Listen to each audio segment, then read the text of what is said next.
Namaskar, my name is Vinay Kumar, and I hope you people are doing well, great. Again, I would like to welcome you all in my next session of political theory.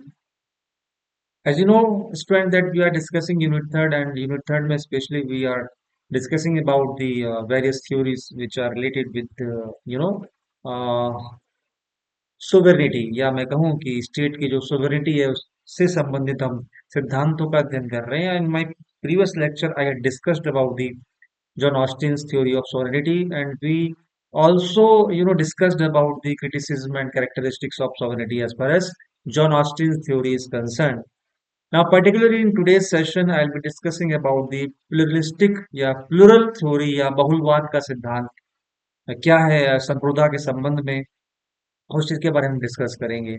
ठीक है, बहुलवाद कह लीजिए, प्लुरलिस्टिक theory कह लीजिए, plural theory कह लीजिए, sovereignty की बहुत इंपॉर्टेंट है। और I would like to mention one thing, you know very clear, for you people that जो प्लुरलिस्टिक थ्योरी आई थी, जो इसका बहुलवाद सिद्धांत है संप्रभुता का, बेसिकली वो इसके प्रत्युत्तर में आया, इसके रेस्पॉन्स में आया किसके, जो एकलवाद सिद्धांत था, मोनिस्टिक थ्योरी थी, या मैं कहूँ कि जॉन ऑस्टिन का जो सिद्धांत था, उसके जवाब में, उसकी जवाबदेही में, उसके प्रत्युत्तर में कह लीजिए या उसके अगेंस्ट में आया। क्योंकि उनके विचारों से जो प्लुरलिस्टिक थे थ्योरी की मैं बात करूं, उसके जो सपोर्टर्स थे, जो सपोर्ट करते हैं प्लुरल थ्योरी को या बहुलवाद को, वो उसके विरोध में थे। जॉन ऑस्टिन की जो थ्योरी थी सोवरेनिटी के संबंध में। So again, I would like to welcome you all, and please listen to me carefully. Pay attention to my words. Session going to be very much helpful, important, and please keep on making the notes. And in case you come across any kind of difficulties or problem, please get in touch with me. I'm there to help you out. Okay. Uh, तो same way में जो मेरा पढ़ाने का तरीका है, जब भी मैं लेक्चर में आता हूँ, I start any new lecture, first of all I explain the whole thing, entire thing in a very few and simple और easy words which make the concept clear for the people. इससे पहले मैं आपको बताऊं कि जो सोवेरिटी की theory है, जो प्लुरलिस्टिक थ्योरी है, बहुलवाद का सिद्धांत है, क्या है, या मैं स्टार्ट करूं सभी हेडिंग्स को पढ़ना and then explaining the things और meaning for you people. First of all I would give you an idea, एक आइडिया दूंगा मैं आपको कि थ्योरी क्या है और वो क्यों आई। थोड़ा सा हमारे लिए जानना जरूरी है थ्योरी क्या है, क्यों आई। फिर हम आगे की बात करेंगे, हम इसकी आलोचनाओं की बात करेंगे, इसकी विशेषताओं की बात करेंगे हम थ्योरी की। तो देखिए, जो प्लुरलिस्टिक थ्योरी थी, जो बहुलवाद का सिद्धांत था, मैंने जैसा कि पहले बोला कि वो इसलिए आया कि इसके जो सपोर्टर्स थे, जिसको जो समर्थक थे, वो बिल्कुल भी संतुष्ट नहीं थे, या कह लीजिए विरोधी थे। उन्होंने अपोज किया जो जॉन ऑस्टिन थे उनकी थ्योरी का, या उनकी स्टेट की जो सॉवरेनिटी थ्योरी का। अब हुआ क्यों? जैसे कि मैंने आपको जॉन ऑस्टिन की थ्योरी पूरे अच्छे से पढ़ाई थी, मैंने आपको बताया था कि इसके क्या लूप होल्स रहे, क्या कैसे इसको क्रिटिसाइज भी किया गया, क्या इसके कुछ स्ट्रॉन्ग पॉइंट्स थे। तो सभी चीजों की चर्चा हमने विस्तार से करी थी। लेकिन फिर वही चीज कहूंगा कि जब हम प्रेजेंट सिनेरियो की बात करते हैं, एक लोकतांत्रिक समाज की बात करते हैं, लोकतांत्रिक मूल्यों की बात करते हैं, तो हमें अडेप्टेशन चाहिए, हमें हमें चेंजेस चाहिए, हमें इनोवेशन चाहिए। और प्लुरिस्ट जो थी थ्योरी, सॉरी, जो ऑस्टिन की थ्योरी बहुत ज्यादा रिजिड हो गई, बहुत ज्यादा स्टैटिक हो गई। बहुत ज्यादा उन्होंने एम्फोसाइज किया लॉ पर, बहुत ज्यादा एम्फोसाइज किया उन्होंने पावर पर। जो राज्य का जो ऑथोरिटी होती है, उन्होंने बोला कि जो पावर है वो सेंट्रलाइज्ड होगी और पूरे राज्य की सत्ता की भागदौड़ केवल हम एक व्यक्ति या कुछ लोगों के हाथ में सौंप देंगे, जो कि बिल्कुल भी सही नहीं है। क्योंकि जो थ्योरी थी वो जॉन ऑस्टिन की, वो 19th सेंचुरी के दौरान या उसका समकालीन, ड्यूरिंग दैट कह लीजिए एरा, इट वाज ठीक है, कह लीजिएगा कि have been supported by some supporters, but especially if we talk about the present scenario, in present scenario में जो हमारा लोकतांत्रिक सिद्धांत है, लोकतांत्रिक मूल्य थ्योरी बिल्कुल भी फिट नहीं होती है। कारण ये है कि हमें अपने देश में अनार्की नहीं चाहिए, हमें अराजकता नहीं चाहिए। हम लोकतांत्रिक समाज में रहने वाले प्राणी हैं, सिटीजन्स हैं। हमें लोकतांत्रिक मूल्यों के आधार पर कानून चाहिए, लॉ चाहिए, या सिद्धांत चाहिए, जिससे कि सभी के वेलफेयर को सुनिश्चित किया जा सके। Are you getting my point? अब किस तरीके से जो जॉन ऑस्टिन की थ्योरी में बिल्कुल एक तरीके से तानाशाही कह लीजिएगा इवॉल्व होती है। तानाशाही जो कह लीजिएगा कैरेक्टर है उनके द्वारा जो निर्धारित किया जाता है, जिसको उन्होंने समाज में ऑथोरिटी के नाम से संज्ञा दी है, जिसके पास एक असीम पावर है। तो ऐसा नहीं होना चाहिए किसी भी राज्य में पावर एक जगह सेंट्रलाइज्ड हो जाए, क्योंकि जो राज्य जो बना होता है वो, जो ना हम कहते भी हैं कि जो है नेशन है वो राज्यों का संघ है, और उसमें जो सिस्टम के अंतर्गत हम बात करें, जो पावर है उस स्टेट में फेडरल सिस्टम को अडॉप्ट करते हैं जो वितरित है। और भी, चाहे वो राज्य स्तर पर बात करें, राज्य सरकार के अंतर्गत या लोकल या फिर सेंट्रल या सेंट्रलाइज गवर्नमेंट की बात करें, तो गवर्नेंस अपनी अपनी है, लोगों की अपने तरह से शासन प्रणाली चलाते हैं वो लोग, नियम बनाते हैं, नियमों का एग्जीक्यूशन करते हैं, पॉलिसीज का, और सभी के वेलफेयर को सुनिश्चित करते हैं।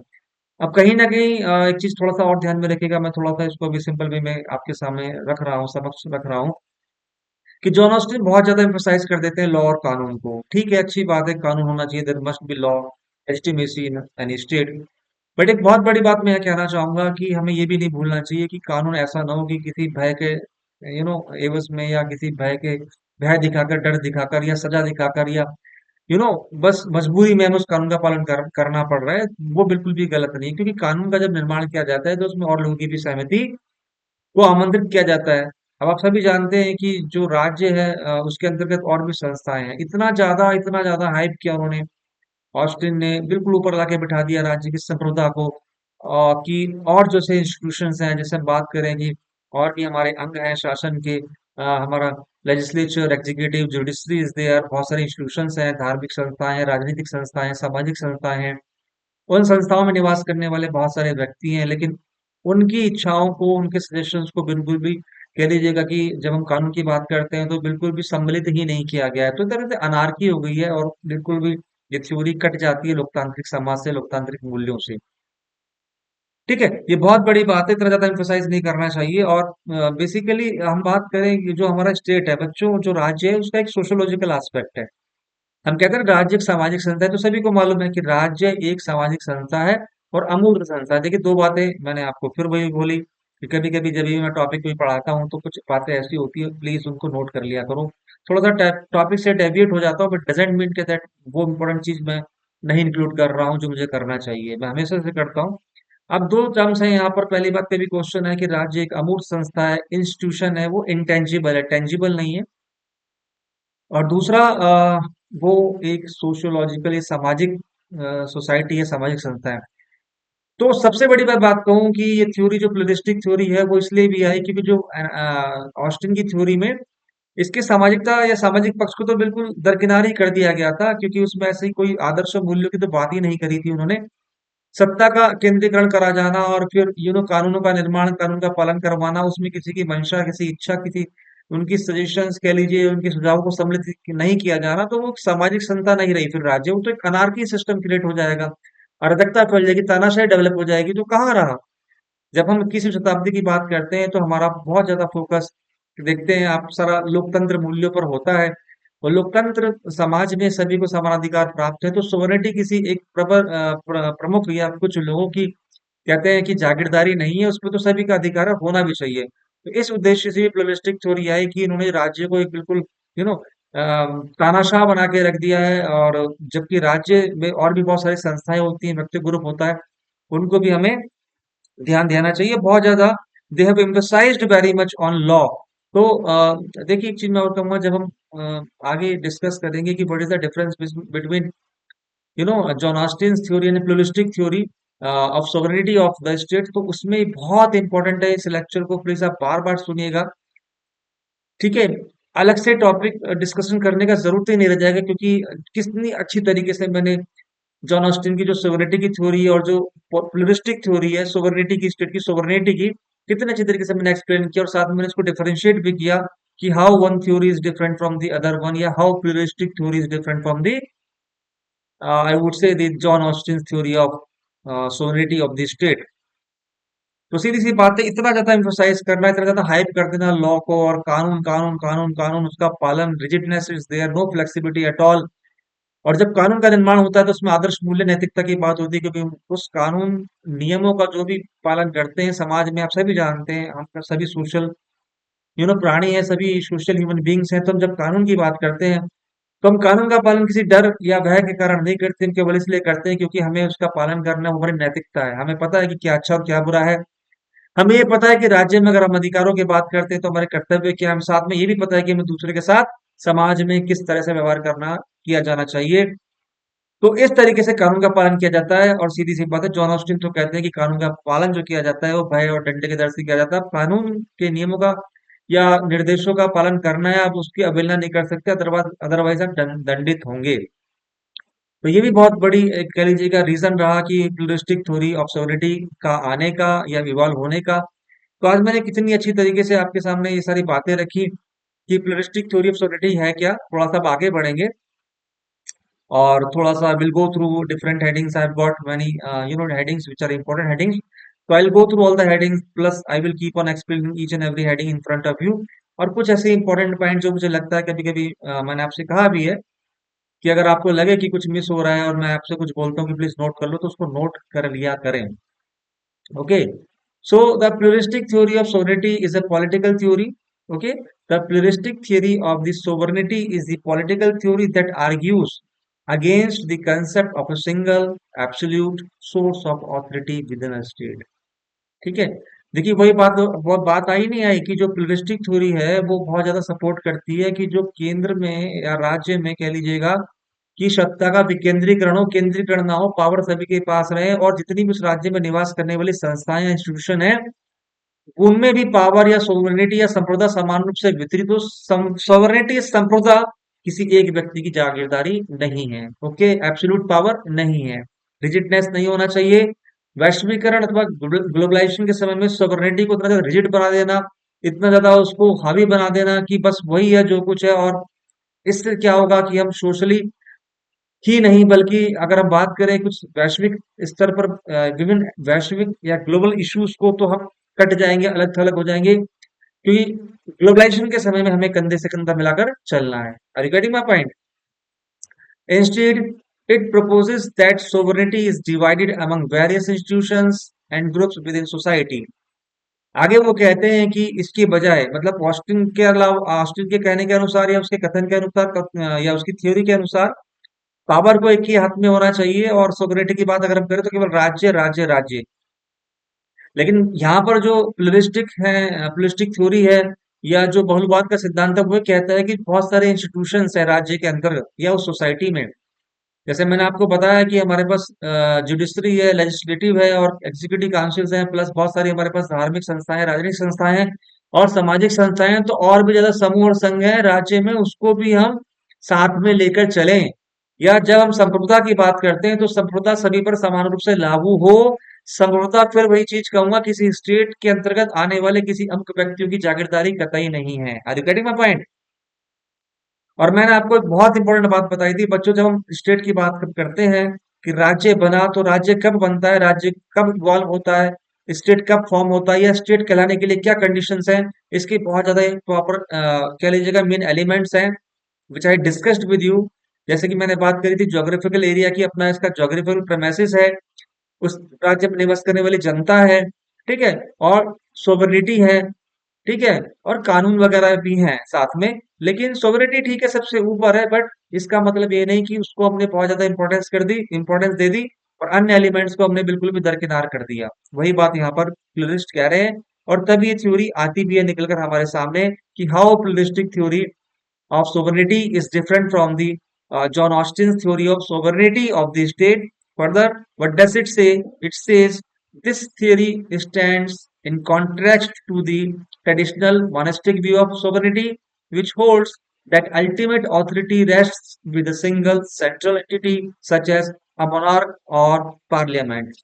Okay, so दिस थ्योरी, मतलब ये जो थ्योरी है प्लूरिस्टिक कह लीजिएगा या बहुलवाद का सिद्धांत कह लीजिएगा, stands in contrast to the traditional monistic view of sovereignty. जो भी मैं आपको बात बता रहा था, जो संप्रदाय की जो ट्रेडिशनल या पारंपरिक मोनेस्टिक व्यू रहा जॉन ऑस्टिन की थ्योरी में, वही एकलवाद कह लीजिएगा, सत्ता का केंद्रीकरण कह लीजिएगा, पावर का सिमट कर किसी प्रमुख क्या कहते हैं वो स्टेट ऑफ अथॉरिटी के हाथ में आ जाना, लॉ तक सारी सीमित चीजें सीमित हो जाना, नियमों का कड़ाई से पालन कराया जाना, नैतिकता आदर्श मूल्यों को दरकिनार कर देना, ये व्यू रहा था आपके ऑस्टिन थ्योरी का या John Austin theory of sovereignty का।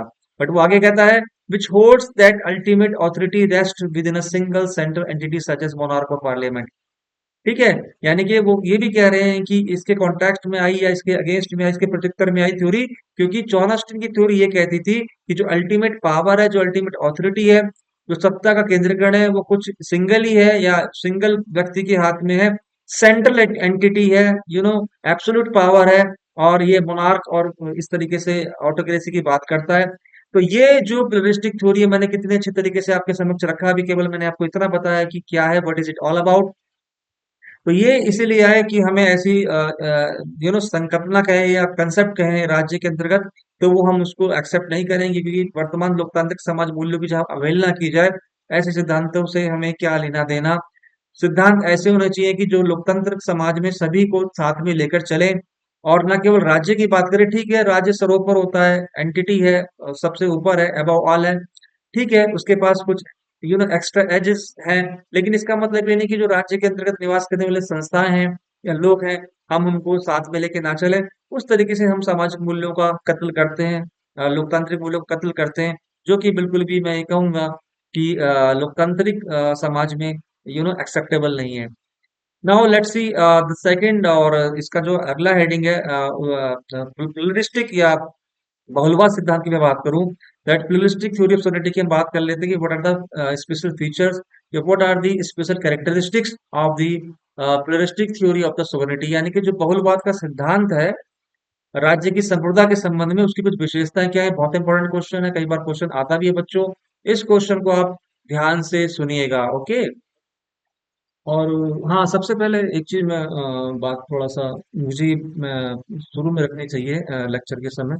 जब हम बात करते हैं जो अपना जो बच्चों प्लुरलिस्टिक थ्योरी है, इसके जो मेजर जो है एक्सपोनेंट्स कौन हैं, मेजर एक्सपोनेंट्स ऑफ प्लुरलिज्म कभी आप पूछ लेते हैं कि कौन है, तो थोड़ा सा ध्यान में रखिएगा। आप इसको नोट भी कर लीजिए प्लीज। एक तो उसमें बहुत पॉपुलर पॉपुलर नेम है, हारोल्ड हेरोल्ड लास्की। इसको लास्की बोलते हैं, हालांकि पूरा नाम है हेरोल्ड लास्की। और दूसरा है जे एन फिगिस। और साथ में एक बहुत पॉपुलर नेम है अर्नेस्ट बार्कर का। Then we have G D H Cole and Lindsay, then Jugit McAver. These are the major, I would say, that come exponents of the pluralism. तो प्लीज आई होप आपने जो भी नाम मैंने बोले उसको नोट डाउन। और जबकि लास्की ने तो यहाँ तक बात कही है, बहुत ही एक इम्पोर्टेंट कोट किया है उन्होंने, मुझे बहुत पसंद भी है कि वो कहते हैं जो स्टेट की सोवरेनिटी है, जो किसी भी राज्य की संप्रभुता है, वो नीदर एब्सोल्यूट नॉर यूनिटी। ना तो एब्सोल्यूट है और ना यूनिटी है, बल्कि ये तो एक प्लुरलिस्ट है, मतलब एक कॉन्स्टिट्यूशनल काइंड ऑफ थिंग की बात कर रहे हैं, कॉन्स्टिट्यूशनल बॉडी की बात कर रहे हैं। अगर हम किसी भी स्टेट की सोवरेनिटी की बात करें, तो आई होप जो सोवरेनिटी या प्लुरलिस्टिक के जो major, I would say that exponents रहे, उसको आपने नोट कर लिया। Now I would say, I would request you to please go through some important contents. I will go through one by one. ठीक है, I have got many important heading and let's see what is it all about. These are the characteristics of pluralistic theory of the sovereignty. So I would say that as far as the sovereignty की जो characteristics हैं या pluralistic की जो theory की characteristics हैं, उसकी विशेषता है, इम्पोर्टेंट है। बहुत पूछा जाता है एग्जाम्स में कि बहुलवादी जो संप्रभुता रही, सिद्धांत रहा बहुलवादियों का, उसकी विशेषताओं का वर्णन कीजिए, या what are the major characteristics of pluralistic theory of sovereignty, state की सॉवरेनिटी के बारे में। तो I think that if I go through the characteristics of pluralistic in this session, in the same session, तो the session would become a lengthy session, and then the interest level definitely will come down, or the things will might become messy. So what I'll do, I'll explain these headings, or I'll take this particular heading, characteristics of pluralistic theory, in my next, I would say, lecture, where we will be discussing the major characteristics as far as the pluralistic theory of sovereignty is concerned, उसकी विशेषताएं क्या है। और आज हमने बड़ी अच्छी तरीके से समझ लिया कि जो सोवरेनिटी है, उसके संबंध में जो प्लुरलिस्टिक थ्योरी दी गई थी, वो कैसे आई, कैसे इवॉल्व हुई, और वो वास्तव में है क्या, what is it all about, what actually the theory is. तो मैंने सभी चीजों को आपके समक्ष बड़े सिंपल वर्ड्स में रखा, बड़े कंसेप्ट को क्लियर से समझाया। और मैं एक चीज कहना चाहूंगा, कभी भी किसी भी थ्योरी को रटे ना, प्लीज समझने की कोशिश करें। जैसे कि मैंने हर थ्योरी को समझाने की कोशिश, अपना बेस्ट किया है, हर टीचर फैकल्टी करता है, बट थोड़ा सा अगर आपको लगे कि there is lack of something, so you can go through contents available online, or you can also do the Google and AI and all.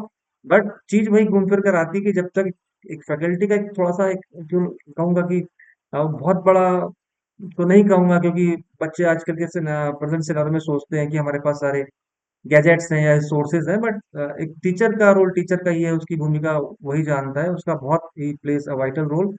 तो वो चीज़ों को कैसे समझता है, कैसे कंसेप्ट को क्लियर करता है। और जब हम छोटे थे अपने ज़माने में मैं बात करूँ, जब हम चीज़ों को लिखते थे तो हम थोड़ा-सा रट के लिख देते थे। हमें पता नहीं होता था कि भाई जो टर्म्स यूज़ हो रहे हैं उसका एक्चुअली में मतलब क्या है।